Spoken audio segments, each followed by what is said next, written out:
Services Marketing, Part 1. Here are the learning outcomes for this part of the services marketing topic. We will start by paying attention to the scope and definition of services. What are services and how is the term used and applied? We are then going to drill deeper and look at what makes them different from goods.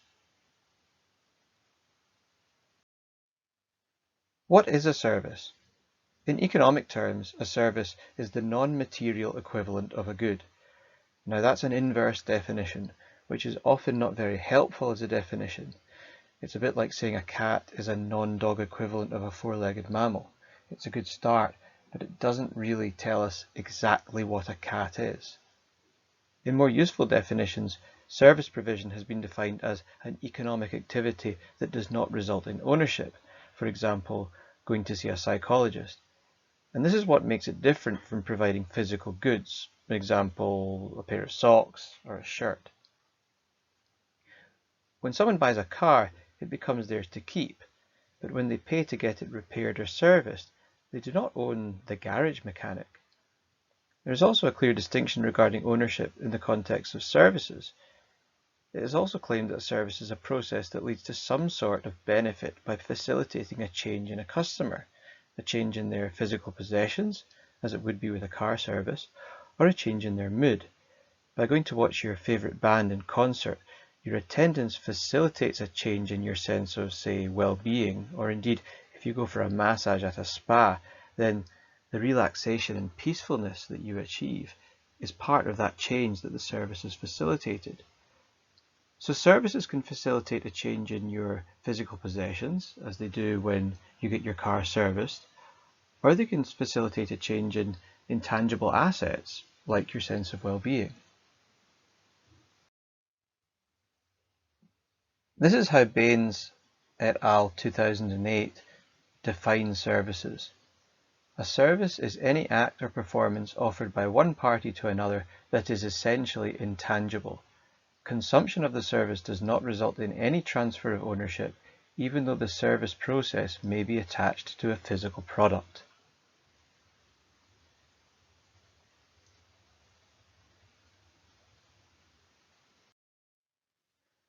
The core characteristics of services are as follows: intangibility, inseparability, perishability, and variability. And we're going to look at each of these in detail in Part 2. But before we do that, let's focus on the fundamental characteristic of services: lack of ownership. A seat in a theatre or on a train or a plane is effectively rented. It's a temporary exchange, and no legal transfer of ownership actually takes place. So the seat remains the property of the train naturally. It isn't yours just because you bought a ticket. As the complexity of the market-driven economy has developed, notions of consumption have evolved into a variety of different distinct concepts. So if you take, for example, the music streaming platform Spotify, if you pay for a premium subscription on Spotify, you can download and enjoy the music you like wherever and whenever you choose. But exactly what are you buying? Because you don't own the copies of the music you listen to, and if your subscription ceases, you can no longer download your favorite music. In reality, you are buying the privilege to access a vast array of music and related content. So it is access that is actually the value proposition of Spotify as a business. So from a production consumption perspective, you're not consuming the Spotify product, because the product itself is really a vehicle through which you get access to another product, the music. The thing that you're paying for is not the music itself. Ownership of the music has not transferred to you. In buying the service, you've bought access. Goods are different to services. Now we've talked about production and consumption, and one of the confusions that can occur when we talk about services versus their more tangible equivalents is that we talk about service products and then we talk about products. And really what we mean is services and goods. So tangible things, goods, and intangible things, services. So it's important to make the distinction because we often talk about products in the context of both physical things and intangible things. So we're going to look at the difference between physical goods and services now. And if you think about a perfect example, your mobile phone, that's a package of physical goods and intangible services. In the physical goods side of things, you've got the device, the tangible mobile phone, and from the intangible services, you've got your network coverage, the line rental that you pay monthly in order to use your mobile phone. Goods can be touched and services cannot. This is because a service is essentially what Berry 1980 defined as an act or performance. So a service can be felt, examined, put in a bag. A good cannot. Goods can be stored and services cannot. This is because the service is consumed at the point where it is produced. For example, watching a play at a theatre, learning maths at school, or going on holiday. They all involve simultaneous production and consumption of the service product. You have to be in the theatre to watch the play. You have to be in the classroom to develop new knowledge when you're learning maths. And you have to actually go on holiday and be there in order to make the most of the leisure and relaxation that it offers. So once it has happened, it's perished. In the same way, a service can't be touched and put in a bag, it also can't be taken home, stored in a cupboard, and then used at a later date. Goods can be standardized and services cannot. This is because one service varies from the next. No two service deliveries are ever truly the same. That makes services variable. So if you think of phoning up a call center or going to a restaurant, your experience depends on how the day is going of that particular service provider, and that means that services will vary day to day. And goods can be produced as standalone, services cannot. That's because service is consumed at the point where it's produced. Production and consumption happen together in a simultaneous fashion. So if you're watching the play, learning maths, or going on holiday, you are at the mercy of simultaneous production and consumption. You must be there in order to take advantage of the value of the service. Why are services important? Well, there are multiple different perspectives on the importance of service. First of all, there's the combined offering perspective, which tells us that there is nearly always some service component to any physical good. So in order to consume a physical good, we need to also consume services.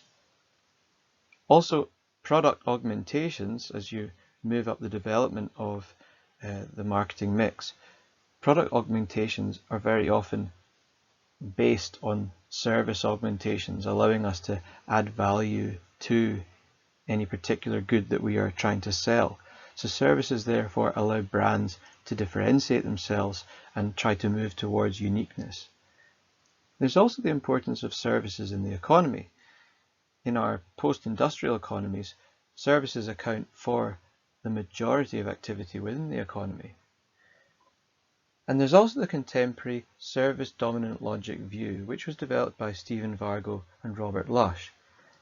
And they assert multiple things that outline the importance of services to the way in which we operate in a contemporary economy. They say that service is fundamental to all exchange. They also say that service underpins most modern economies. And they also stress the fact that when we gain value from buying something, that value is co-created by multiple actors within a network, and that always includes the beneficiary. So that means that whatever value you gain out of consuming something, part of the value you gain, you actually produced.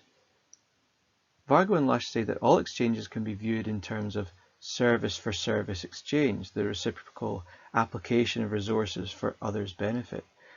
The focus on service steers attention to the process patterns and benefits of exchange rather than the units of outputs that are exchanged, i.e. the goods that are being exchanged. Service-dominant logic argues that in order to create value, that is, to maintain and increase well-being and visibility, actors engage in interdependent and reciprocally beneficial service exchange.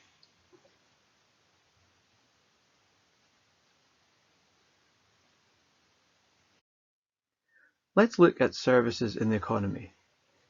The Government Audit Office within the Office for National Statistics measured the UK economic output, and over the past 10 years in the UK, the economy has averaged around 80% services, the rest consisting of other industries such as manufacturing and agriculture. So that tells us just how significant services are to our modern economic activity. Services dominate a number of different industries that we're all familiar with and all use arguably on a daily basis. So they cover such industries as wholesale and retail. So think about any shops that you visit and the warehousing required for storing the goods that service the shops. Transportation and communication. All you need to think about there are companies like Amazon or your mobile phone provider. It covers the financial institutions. So financial intermediation are things like banks, building societies, insurance companies. Service industry companies also include public administration, if you think of Edinburgh City Council or civil servants that supports all government activities. Services cover education, health and social care. You are a consumer of education services by being a student at university, and if you ever need to go to the doctor or the hospital, then you are consuming a form of service. There's also a very big category which includes the leisure sector. If you go out for a drink at a pub, go partying at a nightclub, go away for a short break, or you're a member of a gym, then these are all examples of services within the leisure and recreation category. And in the non-profit sector, and that's a sector that we focus on in this class, you can give consideration to things like charity activity, and the vast majority of all charity activity and not-for-profit activity belongs to the service sector.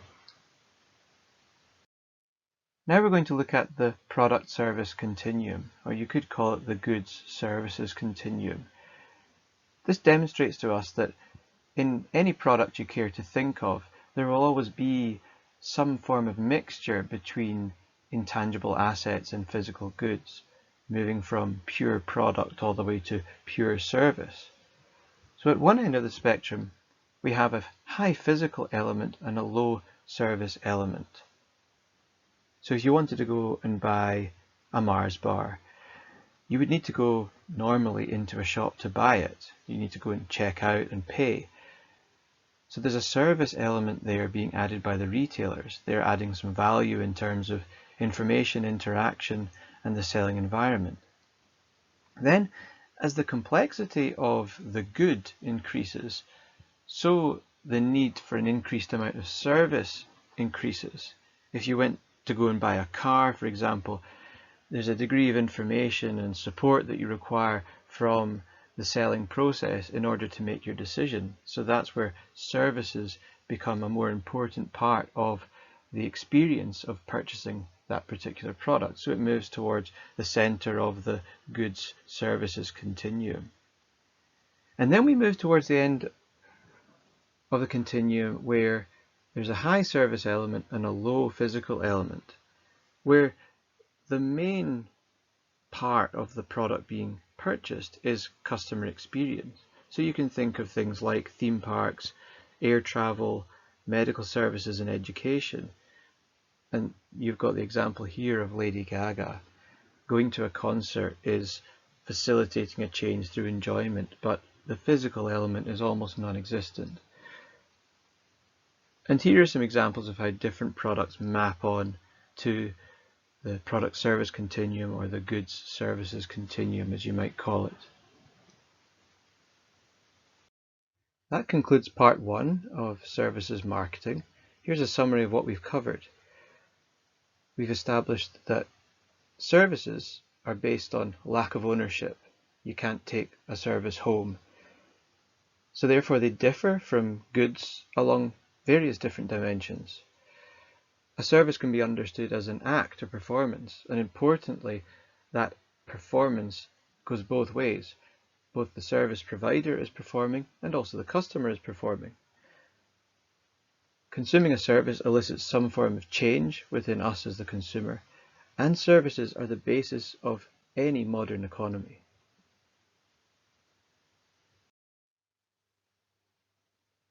That concludes part 1.